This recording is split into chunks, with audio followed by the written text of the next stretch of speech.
Ya, penolakan atas rencana pemerintah melakukan pemekaran di Provinsi Papua terus dilakukan. Majelis Rakyat Papua atau MRP mempertanyakan indikator dan urgensi pemekaran. Sementara pemerintah menegaskan rencana pemekaran untuk pemerataan pembangunan di Papua. Apa yang menjadi masalah dari rencana pemekaran Papua ini? Benarkah rencana ini bermuatan politis? Kita akan coba diskusikan pada malam hari ini bersama dengan 3 narasumber yang bergabung. Ada Pak Yoel Mulaid, Wakil Ketua 1 MRP Papua, langsung dari Jayapura. Dan juga Pak Syamsur Rizal, Wakil Ketua Komisi 2 dari DPR RI, fraksi P3. Dan juga Bang Usman Hamid, Direktur Eksekutif Amnesty International Indonesia. Selamat malam Pak Yoel, Pak Syamsur Rizal, Bang Usman, apa kabar? Sehat semua? Selamat malam, alhamdulillah kita sehat semua. Baik, saya mau langsung ke Pak Yoel dulu dari Majelis Rakyat Papua yang tampaknya mengkritisi rencana pemerintah untuk melakukan pemekaran Papua. Apa yang menjadi masalahnya sebetulnya Pak Yoel? Apakah MRP melihat bahwa belum saatnya atau belum siap kemudian Papua ini dimekarkan menjadi 6 wilayah administrasi? Ya, baik. Terima kasih, selamat malam. Ya, untuk pemekaran Papua yang direncanakan oleh pemerintah ini secara prosedur memang tidak melalui aspirasi rakyat Papua. Sebab mengapa? Bahwa setelah revisi Undang-Undang Otsus nomor 21 tahun 2001 yang kemudian perubahannya adalah Undang-Undang Otsus nomor 2 tahun 2021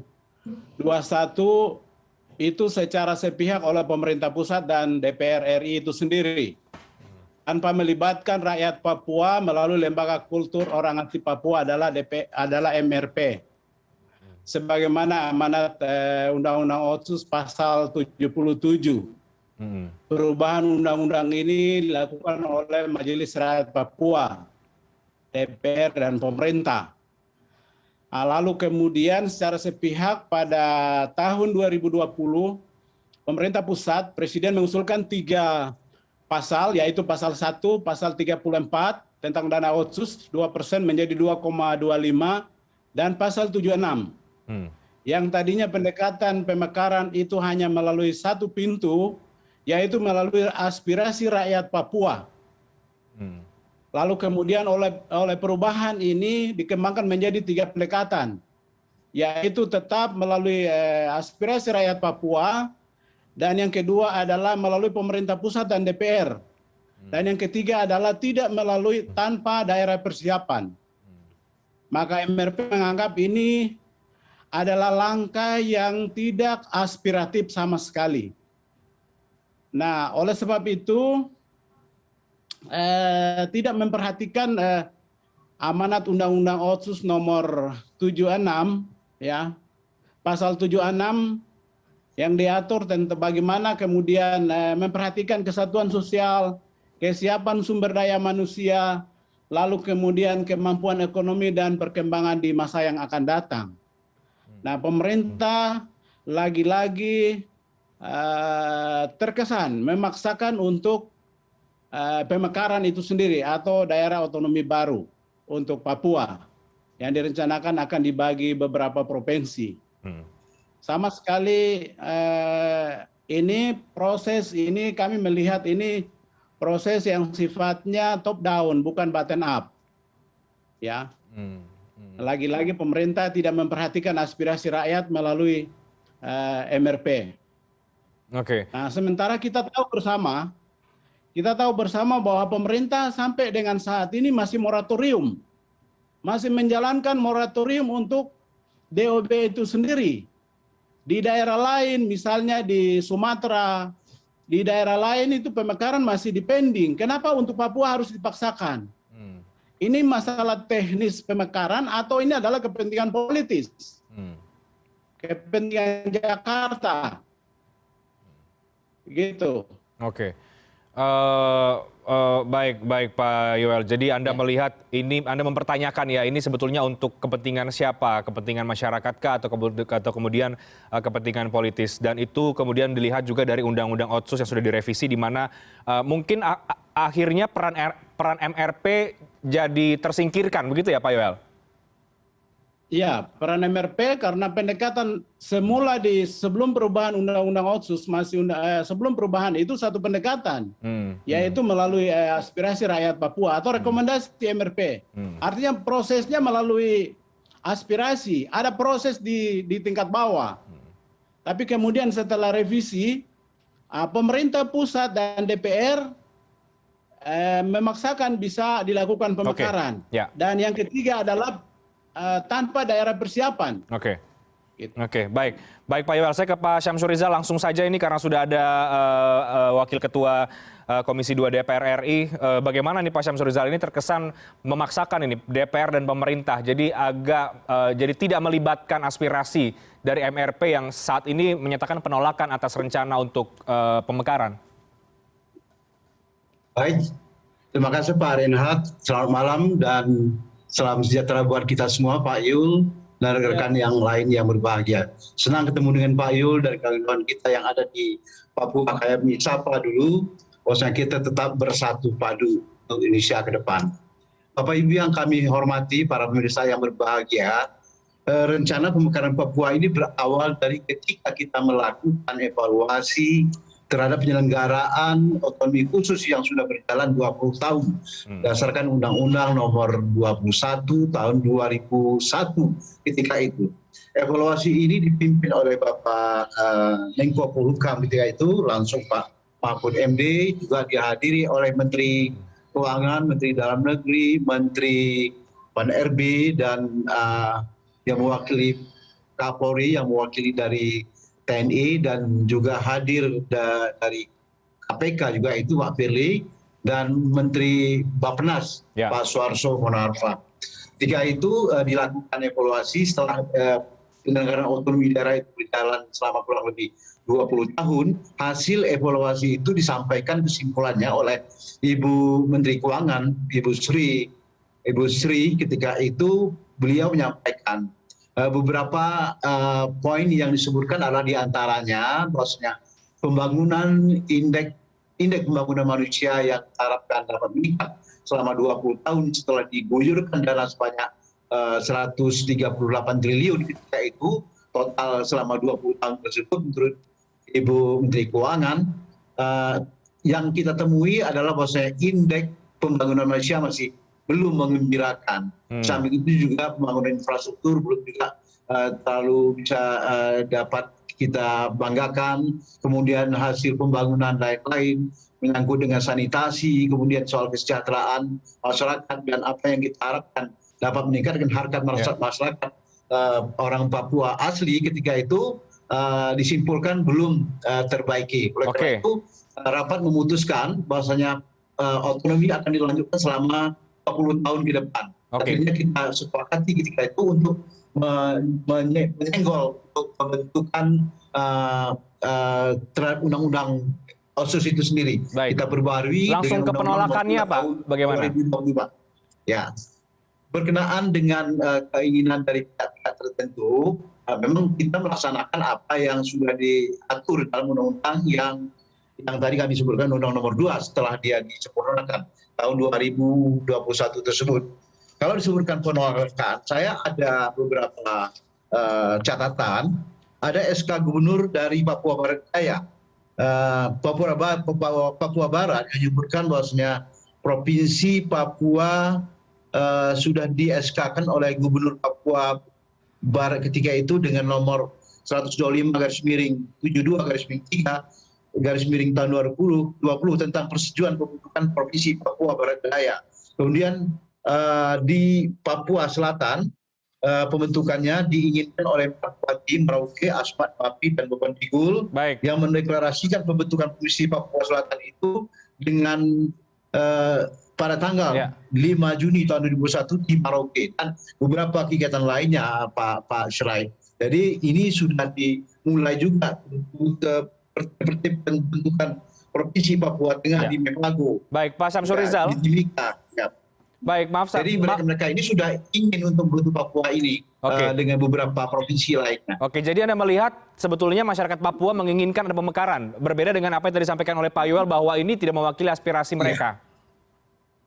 Ya, barangkali saya dalam ini belum menyenggol soal Majelis Rakyat Papua. Ya. Tapi sesuai dengan pasal 76 ayat 2, ayat 3 sebagaimana tadi dikatakan oleh Pak Yul, bahwasanya pemerintah dan DPR dapat melakukan pemekaran. Dan tujuannya tidak lain dan tidak bukan adalah untuk memperpendek rentang kendali yang diinginkan oleh pemerintah agar titik-titik rawan, titik-titik kemiskinan, titik-titik yang belum mengangkat harta martabat masyarakat Papua asli itu bisa dipercepat. Karena kedekatan rentang kendali dengan pihak pemerintah yang mengambil keputusan. Ini tujuan daripada kita untuk membentuk Papua-Papua lainnya menjadi beberapa provinsi di Papua. Oke, sebelum ke Bang Usman Hamid, saya mau ke Pak Yoel lagi. Pak Yoel, ada tanggapan ini untuk mempercepat pembangunan dan juga untuk membentuk Papua-Papua lain sehingga bisa lebih cepat untuk melakukan pembangunan yang ada di Papua? Memperpendek rentang kendali itu yang paling penting, Pak Yoel. Ya, baik Pak Samsur Rijal, terima kasih. Ini untuk pertama kalinya kami bisa komunikasi dengan anggota DPR RI, khususnya Komisi 2. Oke. Ya, artinya apa? Berarti selama proses revisi undang-undang ini kami tidak punya akses langsung gitu MRP. MRP ini adalah lembaga kultur orang asli Papua sesuai dengan amanat Undang-Undang Otsus. Sehingga tadi seperti apa yang disampaikan oleh Pak Samsur Rijal bahwa ada aspirasi dari Papua Selatan, ada aspirasi dari berbagai tempat. Tentu itu mungkin dilakukan oleh kelompok-kelompok masyarakat, tapi melalui proses formal, melalui lembaga Majelis Rakyat Papua sesuai dengan amanat Undang-Undang Otsus itu tidak jalan. Mekanisme itu tidak jalan. Sehingga Pak Samsur Rijal, kami sampai dengan saat ini pasal 76 perubahan Undang-Undang Otsus ini kami sedang melakukan uji materi di Mahkamah Konstitusi. Sehingga kalau boleh pemekaran ini sebaiknya menunggu proses judicial review di MK. Karena di tingkat masyarakat ini reaksinya cukup luar biasa. Baik, saya ke Bang Usman. Bang Usman, mencermati tadi apa yang disampaikan oleh Pak Yoel dan juga Pak Samsur Rijal, apa yang Anda tangkap kemudian dari pro kontra pemekaran Papua ini? Di sisi yang lain tadi ada permintaan langsung dari Pak Yoel dari MRP bahwa di tengah mereka sedang uji materi, sebaiknya pemerintah menghentikan dulu wacana ini. Anda sepakat sampai di situ? Ya, saya setuju bahwa pemekaran wilayah ini harus ditunda. Pembentukan daerah otonomi baru harus ditunda sampai Mahkamah Konstitusi menjatuhkan putusan. Yang kedua, pemekaran wilayah atau pembentukan daerah otonomi baru ini inkonsisten dengan moratorium pemekaran wilayah yang dilakukan oleh pemerintah pusat terhadap wilayah lain. Pertama, pendapatan asli daerah selama ini dari DOB itu rendah. Yang kedua, anggaran negara itu diprioritaskan untuk dana-dana COVID, penanggulangan wabah. Yang ketiga, dana operasional selama ini untuk DOB semuanya menggantungkan diri pada dana alokasi umum, pada dana alokasi pemerintah pusat.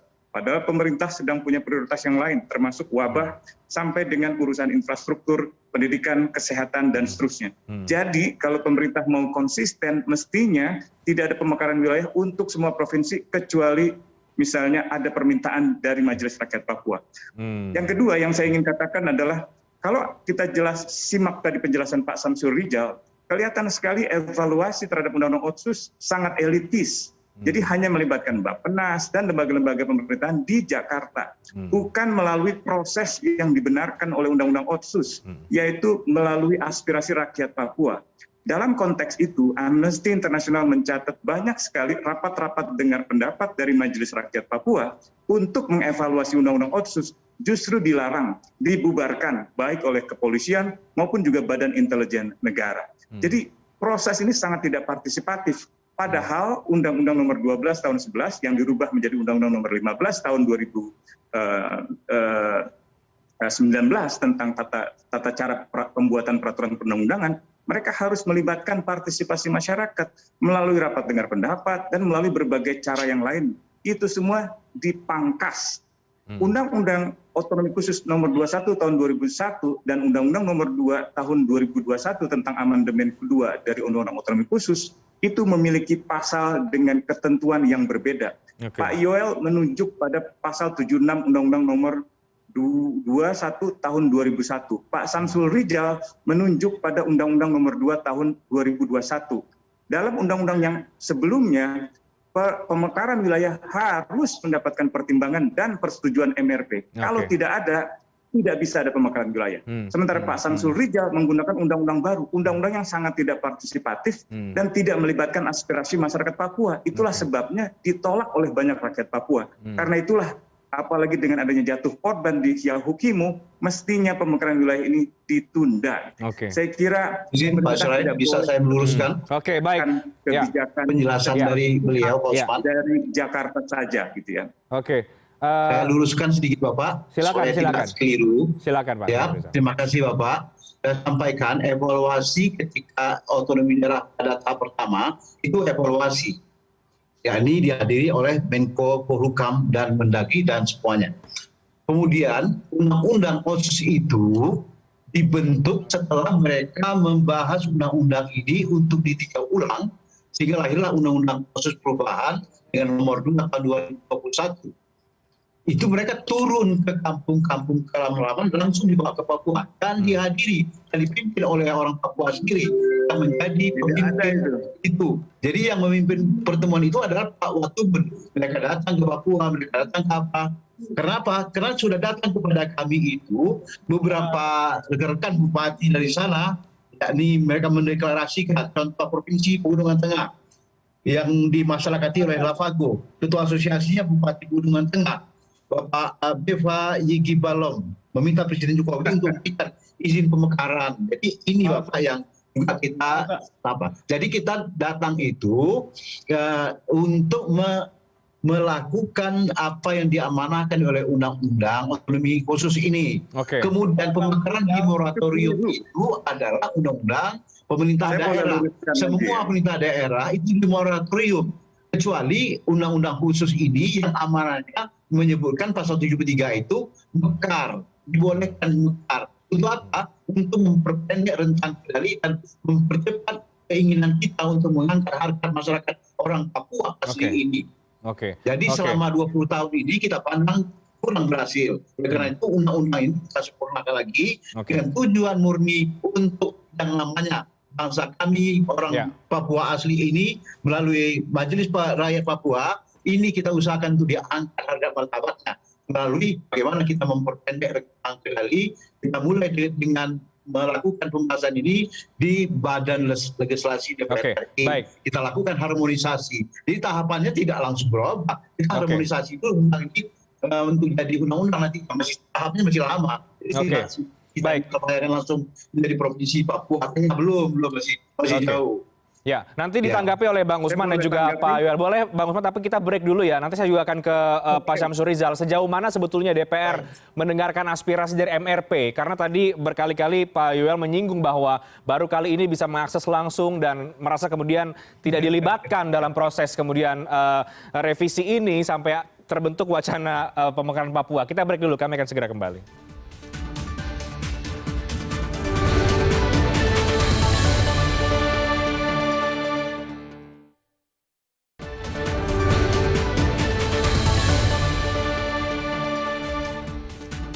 Anda kembali di Newscast, kita masih membahas soal pro kontra rencana pemekaran Papua. Tadi sudah banyak juga disampaikan oleh Pak Samsul Rijal, Pak Yoel, dan juga Bang Usman Hamid. Saya ingin ke Bang Usman untuk menanggapi apa yang tadi disampaikan oleh Pak Samsul Rijal bahwa banyak pihak sudah turun ke lapangan untuk memastikan bahwa ini sesuai dengan aspirasi dan ada bahkan kepala-kepala daerah juga meminta untuk adanya pemekaran Papua. Jadi bukan hanya kelompok elitis saja ini, Bang Usman. Ya, yang didatangi oleh DPR, oleh pemerintah yang tadi disebutkan oleh Pak Samsul Rijal, itu bukan MRP. Yang didatangi itu bupati, ya, kelompok-kelompok yang memiliki kepentingan politik. Entah itu ingin jadi bupati, entah itu ingin jadi wali kota, entah itu ingin jadi gubernur ke depan. Jadi itu bukan prosedur yang seharusnya ditempuh berdasarkan Undang-Undang Otonomi Khusus. Undang-Undang Otonomi Khusus pasal 76 jelas menegaskan bahwa pemekaran wilayah wajib mendapatkan persetujuan dari Majelis Rakyat Papua. Kalau undang-undang itu mau diubah, maka pasal 77-nya mengatakan itu harus dari aspirasi rakyat Papua. Nah, MRP bukan mau menolak kalau saya amati, tetapi mereka justru memfasilitasi rapat-rapat dengar pendapat di berbagai kabupaten. MRP Papua itu mewakili setidaknya 29 kabupaten dan kota madya. Justru cara mereka, rapat mereka, pertemuan mereka untuk membantu pemerintah melakukan evaluasi itu dibubarkan, dilarang, ditekan, bahkan beberapa stafnya sempat ditangkap dan ada yang diborgol. Jadi ada semacam kecurigaan yang berlebihan terhadap Majelis Rakyat Papua. Padahal Majelis Rakyat Papua ini adalah representasi kultural orang asli Papua yang tugas utamanya menurut Undang-Undang Otsus adalah melindungi hak-hak orang asli Papua. Amnesty International Indonesia, Australia sangat memprotes Undang-Undang Otsus yang baru itu karena mengabaikan partisipasi rakyat Papua, karena mengabaikan kewenangan Majelis Rakyat Papua yang kedepannya bisa berakibat pada terlanggarnya hak-hak orang asli Papua. Yang tadi disebutkan oleh Pak Samsul Rijal soal indeks pembangunan manusia, itu kan bicara tentang kesiapan sumber daya manusia. Pak Yul tadi mengatakan, apakah sudah siap sumber daya manusianya kalau kita mau membentuk pemekaran-pemekaran baru? Apakah kita sudah memperhatikan kesatuan sosial dan budayanya, misalnya antara masyarakat suku di Nabire atau dan di Timika? Apakah ada evaluasi itu? Apakah ada kertas akademiknya? Saya tidak lihat itu dan tidak pernah dikonsultasikan dengan masyarakat Papua yang dalam hal ini diwakili oleh Majelis Rakyat Papua, 29 kabupaten, tokoh adat, tokoh agama, gereja, dan juga tokoh-tokoh perempuan. Mereka tidak dilibatkan sama sekali. Tadi Pak Yul mengatakan, baru ketemu kali ini dengan Pak Samsul Rijal. Jadi saya kira ini mengulangi kebijakan pemerintah pusat ketika memekarkan wilayah Papua menjadi Papua dan Irian Jaya Barat pada tahun 2003. Kelihatan sekali ketika itu motifnya adalah untuk menguasai sumber daya alam di Papua Barat melalui orang-orang yang dianggap mendukung Jakarta. Nah ini yang saya duga dan banyak diduga oleh banyak ahli tentang studi Papua untuk mengendalikan sumber-sumber kekayaan alam yang sekarang ini sedang dalam proses eksplorasi di Pegunungan Tengah atau di Blok Wabu, di Intan Jaya misalnya. Jadi itulah yang dimaksud kenapa masyarakat Papua sekarang ini menolak di berbagai kabupaten dan kota. Di Wamena, di Jayapura. Di Jayapura wali kotanya memang mendukung, tapi bukan rakyatnya yang mendukung. Memang ada juga yang mendukung pemekaran seperti di Merauke misalnya. Tapi jumlahnya sedikit. Jadi kalau kita mau jujur sebenarnya tidak perlu buru-buru pemekaran wilayah. Setidaknya tunda terlebih dahulu sampai putusan Mahkamah Konstitusi ini ada. Dan ingat, pemerintah pusat sedang melakukan moratorium terhadap pemekaran wilayah di seluruh provinsi. Kalau Papua mau dikecualikan, mestinya atas usul Majelis Rakyat Papua seperti ditetapkan oleh Undang-Undang Otsus, bukan atas keinginan Jakarta. Kalau atas keinginan Jakarta ada apa? Kepentingan apa di balik itu semua itu? Apakah kepentingan hak orang asli Papua atau kepentingan investasi? Ini jadi pertanyaan besar. Baik, Bang Usman, bagaimana kalau kemudian nanti MK memutuskan justru sebaliknya, justru kemudian menolak gugatan secara material dari Undang-Undang Otsus ini? Apakah bisa dilanjutkan menurut Anda? Karena tadi kan ini sebaiknya ditunda dulu, menunggu kemudian proses hukumnya. Tentu saja kita semua, Majelis Rakyat Papua, Amnesty International, siapapun harus menghormati putusan Mahkamah Konstitusi itu. Karena itulah sebagai keputusan akhir di tingkat katakanlah peradilan tertinggi untuk urusan pengujian materi undang-undang otonomi khusus ini gitu. Kita semua akan menghormati itu. Tinggal bagaimana misalnya nanti memastikan bahwa pemekaran wilayah itu betul-betul memperhatikan aspirasi rakyat Papua yang mungkin saja masih protes gitu dan seterusnya. Gitu. Pak Yul, ada tambahan dari Anda. Jadi sebetulnya MRP ini sifatnya apa? Menolak kah atau memang berusaha untuk memfasilitasi lebih jauh rencana ini? Ya, baik. Sebenarnya rencana semula itu MRP bukan berada pada posisi menolak atau menerima. Sehingga awalnya ketika mau dilakukan revisi Undang-Undang Otsus ini dari MRP sudah mencoba dengan menggelar RDP, rapat dengar pendapat, melakukan penilaian efektivitas pelaksanaan Otsus selama 20 tahun. Saya sampaikan bahwa selama 20 tahun Otsus berlangsung, dari 20 kewenangan yang ada, hanya 4 yang jalan. 20 kewenangan. Yang jalan adalah gubernur adalah orang asli Papua, MRP, kemudian DPRP kursi pengangkatan, dan dana otsus hanya 4. 4 yang jalan. Selebihnya itu tidak jalan. Misalnya pembentukan KKR, ya, itu antara lain, semua tidak jalan. Lalu kemudian dilakukan perubahan secara sepihak. Jadi niat daripada MRP itu sendiri adalah mau melakukan RDP, artinya mau menjaring aspirasi rakyat Papua. Lalu kemudian mau sampaikan ke pemerintah pusat. Tapi kemudian tadi Pak Usman sudah sampaikan bahwa ketika RDP ini mau digelar di 5 wilayah adat. Di Merauke, tim kami itu ditangkap, di Borgol. Di Wamena, tim kami itu 9 jam disandra di bandara, lalu dipulangkan. Ya. Di Mepago, RDP tidak jalan. Di Biak tidak jalan, di Jayapura tidak jalan. Ada sejumlah bupati yang mengeluarkan surat menolak RDP. Bahkan Kapolda Papua ketika itu Pak Paulus Waterpauw mengeluarkan maklumat menolak.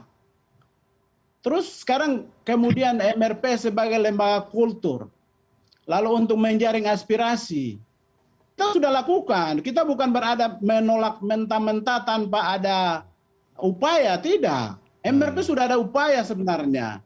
Ya, sesuai semangat pasal 77. Usul perubahan ini dilakukan oleh rakyat melalui Majelis Rakyat Papua, DPRP kepada pemerintah. Itu sudah mencoba. Tapi kemudian kita dihambat. Ya. Mungkin Pak Rizal mangguk-mangguk, jadi beliau baru dengar mungkin cerita ini gitu.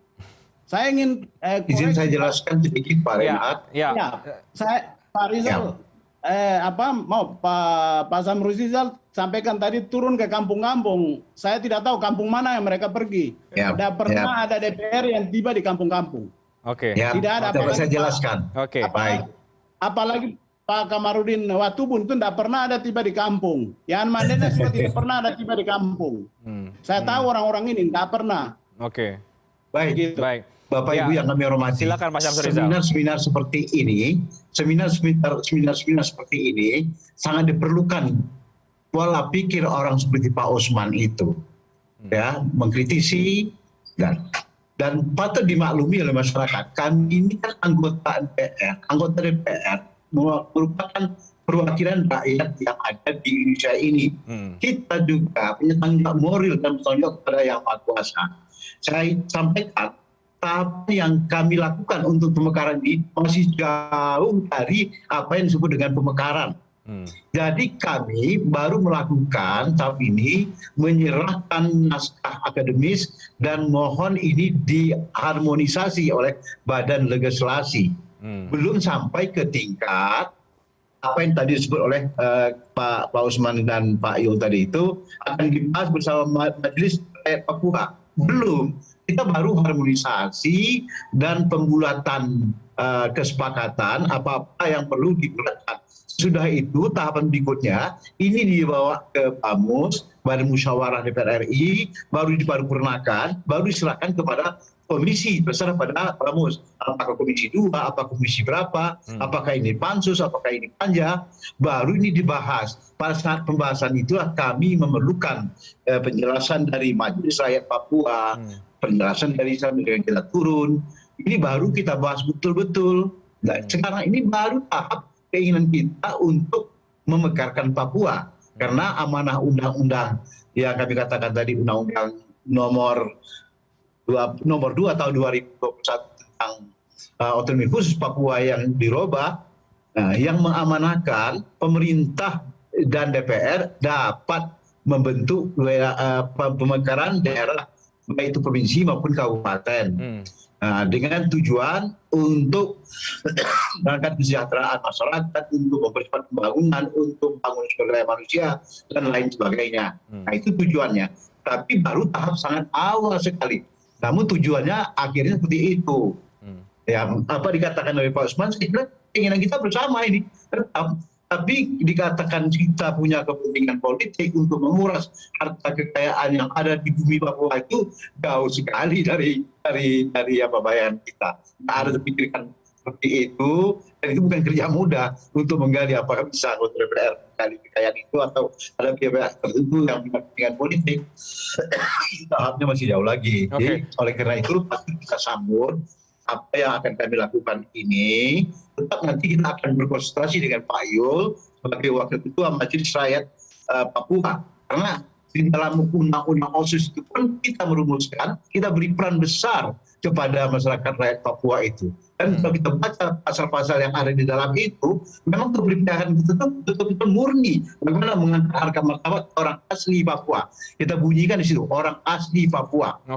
Ya, kita berikan kesempatan misalnya contoh untuk pemilihan anggota DPRD setempat itu sekian persen mesti orang asli Papua itu diangkat duduk tanpa pemilihan. Ini contohnya keberpihakan undang-undang rakyat asli Papua. Ini contoh saja. Jadi tidak usah berpikir dulu. Kita ingin harta martabat manusia yang ada di sana, di semua negara seperti kita ini, Indonesia kita ini terangkat menjadi sejahtera dan berbahagia ke depan.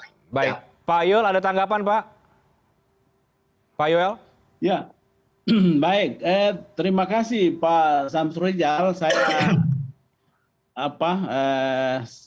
mendengar bahwa ini baru tahap awal, artinya rancangan undang-undang tentang DOB itu baru rencana awal ya, begitu Pak ya. Iya, baru rencana awal, kemudian reaksi di Papua itu sudah luar biasa. Bapak sudah lihat bahwa demonstrasi yang terjadi di beberapa kota. Di Wamena itu ribuan orang turun, ya, terus kemudian di Jayapura, di Nabire, dan terakhir tanggal 15 Maret kemarin di Yahukimo. Itu telah menelan korban, ada 2 orang rakyat Papua, orang asli Papua yang yang tertembak. Sehingga kalau untuk pemekaran ini tentu tolong diperhatikan benar aspirasi rakyat Papua. Tentu Pak. Kita perhatikan itu. Benar aspirasi rakyat Papua.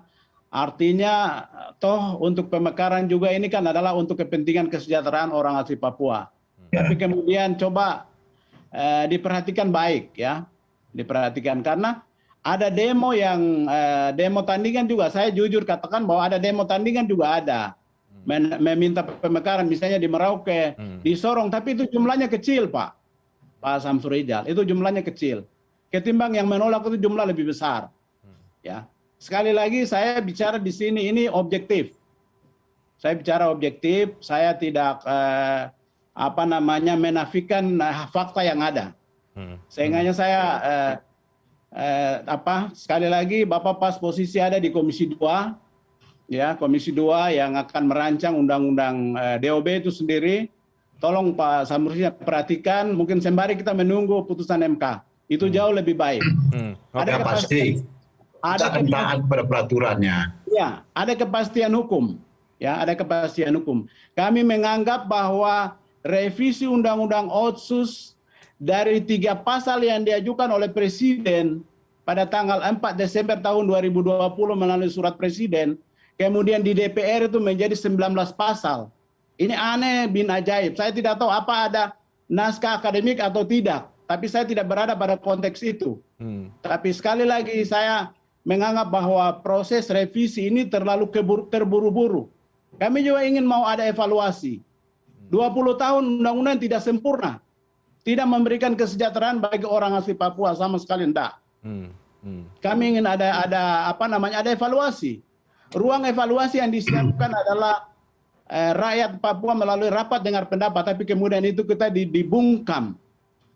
Ya, baik, Pak, saya ingin Pak Samsur Rijal boleh menanggapi sedikit saja. Oke, singkat sebelum kita break ya, silakan. Baik, ya betul ya tadi yang dikatakan oleh Pak Yul itu Presiden hanya menitipkan 3 pasal saja.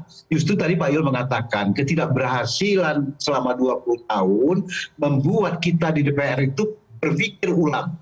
Dengan 3 pasal ini rasanya memang tidak cukup untuk segera merubah Papua. Kita coba kembangkan lagi dengan dasar pemikiran yang sangat positif untuk membangun negeri yang kita cintai ini, negeri Papua. Kita tambah kita perlu menjadi 19 pasal. Jadi tambahan 19 pasal itu justru memperbaiki kerja-kerja tim ke depan untuk secara cepat eh, kesejahteraan dan bisa mengangkat martabat Papua itu bisa diselenggarakan. Oke. Justru perluasan itu dengan nilai yang sangat positif untuk rakyat Papua. Oke, Demikian baik. Kita break dulu, nanti setelah break saya akan langsung ke Bang Usman untuk minta tanggapan. Dan juga begini Bang Usman, ini kan yang disampaikan oleh pemerintah adalah pemekaran ini, pembentukan DOB ini adalah untuk mensejahterakan, pendekatan kesejahteraan, untuk pemerataan pembangunan dan lain sebagainya. Tapi di sisi lain kemudian kita lihat ini juga ada penolakan. Menurut Anda jadi apa cara yang kemudian paling tepat untuk melakukan pemerataan pembangunan di Papua ini kalau bukan dengan cara bukan dengan cara pemekaran menjadi 6 wilayah administrasi? Kita jawab nanti usai jeda di segmen terakhir dialog, kami akan segera kembali sesaat lagi.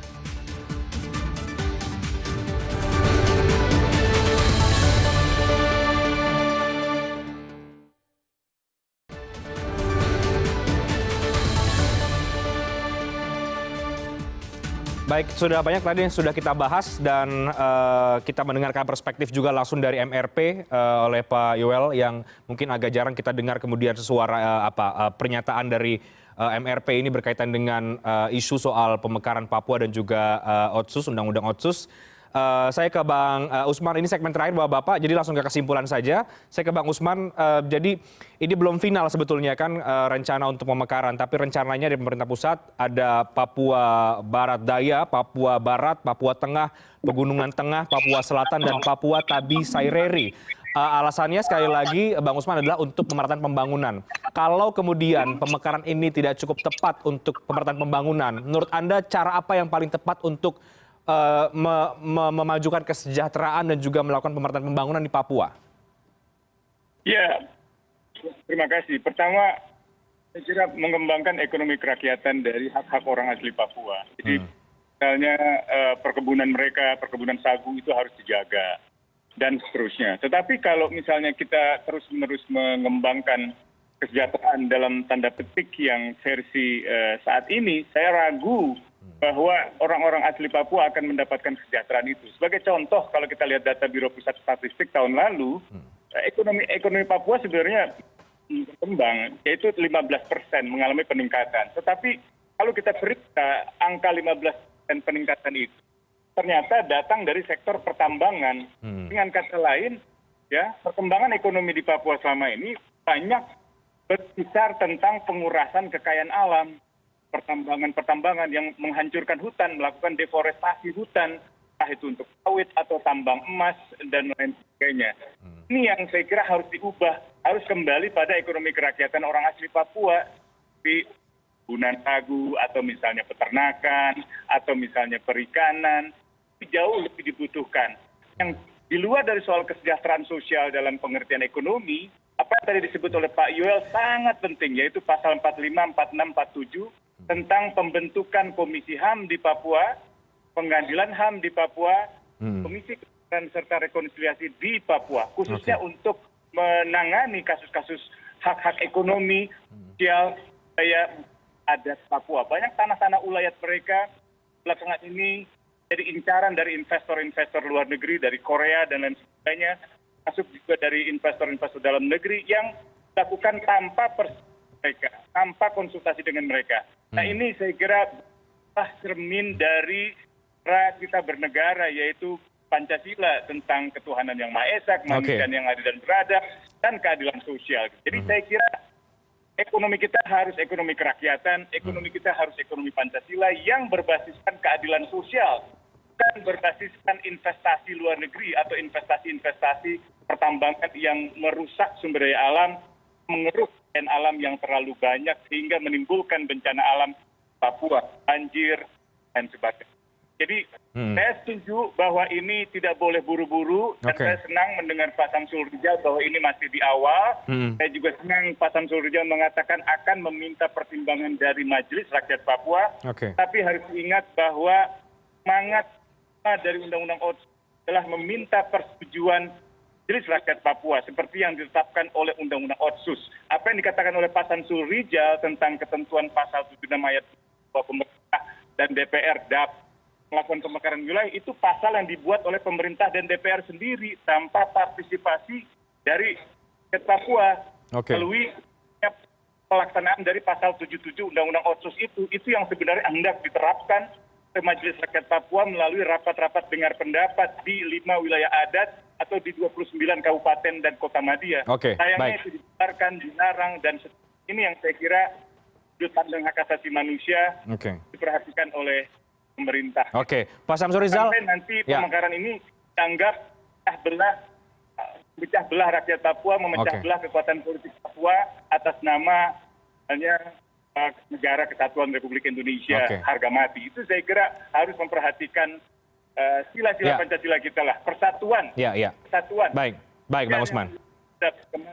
Dan keadilan sosial. Baik. Itu sangat penting untuk diperhatikan. Baik, Terima kasih. baik Bang Syamsul Rizal, apakah setelah ini DPR Komisi 2 bisa memastikan, menjamin bahwa akan lebih mendengarkan suara dari MRP, Pak Yoel dan kawan-kawan, untuk paling tidak juga soal menunda dulu deh, karena ini masih menunggu kepastian hukum dan lain sebagainya, masih banyak penolakan, Pak Syamsul Rizal? Baik Pak Renhat dan Pak Yul, Pak Usman yang kami berangkatkan. Saya ingin komen dulu sedikit apa yang dikatakan Pak Usman itu, bahwasanya pengurasan kekayaan alam, pelanggaran HAM dan hak-hak ekonomi masyarakat itu dulu dikuras dan dirusak. Tapi pertanyaannya ada oleh siapa dan itu kapan? Justru ke depan ini yang kita inginkan adalah kita mesti memiliki sebuah lembaga pemerintah yang bisa menampung gagasan dan mengamankan soal pelanggaran HAM, pengurasan harta kekayaan alam, mesti ada pihak yang menangani, dan itu mesti kita punyai secara permanen. Dan itulah yang namanya pemerintah daerah. Kemudian tahapan yang tadi diminta oleh bapak-bapak semua tadi, Pak Usman juga mengatakan, kita pasti taat hukum. Ketika kita ini misalnya masih meminta persetujuan pihak MK untuk melakukan koreksi terhadap pasal-pasal yang ada di dalam Otsus itu, ya kita akan lalui tahapan itu. Dan selama ini pun kita akan melalui itu. Selama ini pun kita sudah memperhatikan apa yang tetap ditetapkan dalam perundangan. Tidak pernah kita lewat itu melanggar apa yang sudah ditetapkan oleh MK.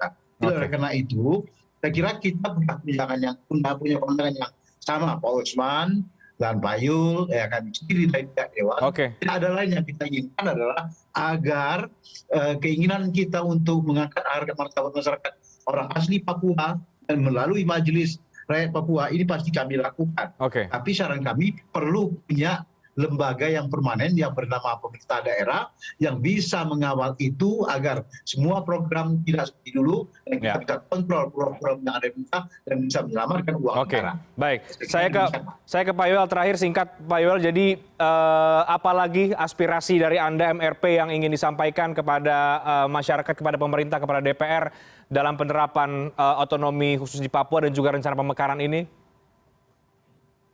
Baik, terima kasih.